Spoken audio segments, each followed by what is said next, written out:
sa isang masigla at makulay na nayon. Naninirahan ang isang pinunong labis na minamahal, si Mr. Plantito. Ngunit sa likod ng lahat, may tuksong kumikislap. Isang malaking proyekto ang nangako ng sobrang kayamanan. Kaya, unti-unti na niyang tinatalikuran lahat ng binitawan niyang mga pangako.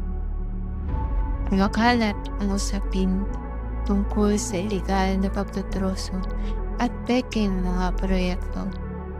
Napupuno ang kanyang bulsa habang unti-unting nawawala ang kabutihan sa kanyang puso. Hanggang isang gabi, may malakas na bagyo at lumabas ang buong katotohanan. Ang bayan na dati siya ay lubos na minamahal, ngayon ay lubusan siyang ipinagtatabuyan.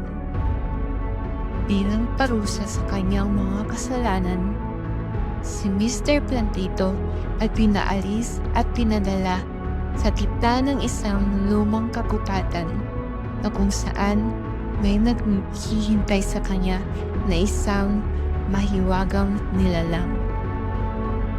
Ikaw, Mr. Plantito, dating marangal na pinunot, ngunit nabulag sa kinang kayamanan. Matagal kitang iningatan, ngunit ikaw mismo ang naging sugat sa aking mga lupain. Ngayon, panahon nang magbayad at magbago. Inaalay ko sa iyo ang munting halamang ito. Binhi ng pag-asa.